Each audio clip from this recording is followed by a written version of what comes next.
UPSC, union public service commission, या जिसे हम आमतौर पे अनप्रिडिक्टेबल पब्लिक सर्विस कमीशन भी कहते हैं। ये अनप्रिडिक्टेबल शब्द क्यों? क्योंकि यूपीएससी वो परीक्षा है जो न केवल भारत की जटिलतम परीक्षा है, बल्कि वो परीक्षा भी जिसे जटिल माना जाता है इसके प्रश्नों को पूछने के तरीके से। हम कभी भी यूपीएससी के ट्रेंड को प्रिडिक्ट नहीं कर सकते। हम नहीं बता सकते कि कब कौन से विषय से कितने प्रश्न आने वाले हैं और किस तरीके के प्रश्न आने वाले हैं। और वैसे ही यूपीएससी का जो ट्रेंड है वो हम बारंबार परिवर्तित होते देखते ही हैं।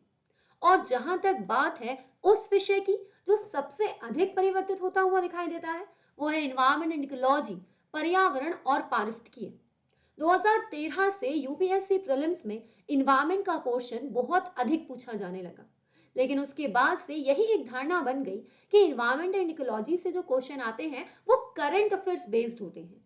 आपको इन्वायरमेंट एंड इकोलॉजी का बेसिक्स एक बार थोड़ा सा देखकर उसके करंट को पढ़ना पड़ता है। लेकिन 2021 में यही धारणा उलट पड़ी, जब हमने देखा कि इन्वायरमेंट एंड इकोलॉजी के स्टैटिक पोर्शन से सीधे प्रश्न भी पूछे जा सकते हैं। तात्पर्य यह है कि इन्वायरमेंट एंड इकोलॉजी का स्टैटिक पोर्शन तो आपको कवर करना ही है। जब आप स्टैटिक कवर करते हैं तभी आपको करंट समझ में आता है। और जहां तक सवाल है कि इन्वायरमेंट इकोलॉजी से कैसे क्वेश्चन आएंगे, तो अगर आप इन्वायरमेंट इकोलॉजी को एक बार बेसिक से कंप्लीट कर लेते हैं और उसके बाद आप उसे करंट अफेयर से लिंक करते हैं, तो इन्वायरमेंट एंड इकोलॉजी के जो क्वेश्चन है वो आपसे आसानी से सॉल्व हो जाएंगे। लेकिन अब आपका प्रश्न होता है कि इन्वायरमेंट एंड इकोलॉजी को अगर हम पढ़ें तो कैसे, कौन से सोर्स से, कौन सी बुक से, क्या स्ट्रैटेजी होनी चाहिए। सो यही स्ट्रैटेजी आप लोगों के साथ आज मैं कवर करने जा रही हूँ। हेलो एवरीवन, मैं हूँ अपूर्वा राजपूत और आप मुझे अनअकैडमी पे ज्योग्राफी के लिए फॉलो करते हैं। ज्योग्राफी के साथ अब आप देख सकते हैं कि यूपीएससी में इन्वायरमेंट का पोर्शन बहुत अधिक तरीके से पूछा जाने लगा है। और आप जानते हैं कि ज्योग्राफी और साइंस, इन्हीं दोनों से मिला जुड़ा एक सब्जेक्ट है हमारा पर्यावरण और पारिस्थितिकी, यानी कि इन्वायरमेंट एंड इकोलॉजी।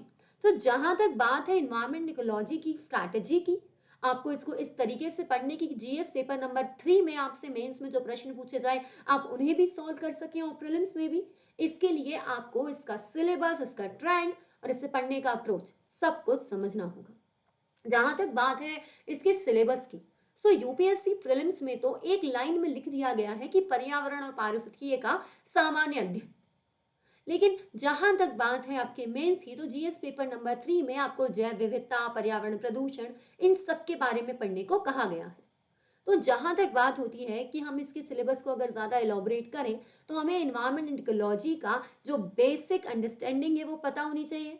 हमें पता होना चाहिए कि ये जो पारिस्थितिकीय तंत्र होते हैं, इकोसिस्टम है, ये कितने प्रकार के हैं, बायोम के बारे में, बायोडाइवर्सिटी के बारे में पता होना चाहिए। और इसी के साथ करंट चीजें, जैसे कि कौन कौन सी जो कॉन्फ्रेंस है वो हो रही है एनवायरमेंट से रिलेटेड, क्लाइमेट चेंज के बारे में क्या इश्यूज चल रहे हैं। आप देख सकते हैं कि वर्तमान में उस पूरी दुनिया का जो ध्यान है वो जलवायु परिवर्तन पर टिका हुआ है और होगा भी, क्योंकि हम देख सकते हैं कि किस तरीके से हम अपने दिन प्रतिदिन जलवायु में परिवर्तन को महसूस कर रहे हैं। आप इन्वायरमेंट से पूछे जाने वाले प्रश्नों की संख्या को भी बढ़ता देख सकते हैं। जहां 2016 में 21 प्रश्न पूछे गए, उसके बाद 14, 13, 21, 20 और 2021 के प्रीलिम्स में इससे 15 प्रश्न पूछे गए। सो एज एन एवरेज आप 15 क्वेश्चंस तो मानकर चल ही सकते हैं। इन्वायरमेंट इकोलॉजी को अगर आप इस तरीके से कवर करना चाहते हैं कि आपसे एक भी प्रश्न ना छूटे और आप कॉन्फिडेंटली सारे प्रश्नों को कवर कर पाए, तो जैसे कि मैंने आपसे कहा, इसका स्टैटिक और करंट दोनों आपको कवर करना होगा। इन्वायरमेंट इकोलॉजी कवर करते हो ना, तो आप उन पोर्शंस पे ध्यान देते हो जो आपको लगता है कि यार इंपॉर्टेंट है, जैसे जलवायु परिवर्तन करने बैठ गए, आप स्पीशीज इन न्यूज करने बैठ गए। अब आप देखो, स्पीशीज इन न्यूज से 2021 में एक भी प्रश्न नहीं आया। सो यहाँ पे आपका इसका करने की एक स्ट्रैटेजी होनी चाहिए। पहले आपको इन्वायरमेंट इकोलॉजी को बेसिक से पढ़ना है। पहले देखो इन्वायरमेंट क्या है, इकोलॉजी क्या है, पर्यावरण, पारिस्थितिकी और पारिस्थितिकीय तंत्र में अंतर क्या है। उसके बाद एक एक करके आप ये समझिए कि जैव विविधता होती क्या है, स्पीशीज कहते किसे हैं, स्पीशीज के कितने प्रकार होते हैं।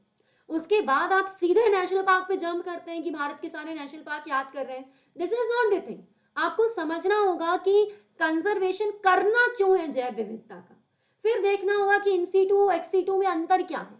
फिर आपको इंसीटू के प्रकार देखने होंगे। उसके बाद आप समझेंगे कि नेशनल पार्क क्या है। आपको खुद समझ में आ जाएगा, अगर आपने इंडियन ज्योग्राफी पढ़ी है, कि भारत में कहाँ कहाँ नेशनल पार्क होने चाहिए, इकोलॉजिकल सेंसिटिव एरिया क्या होता है।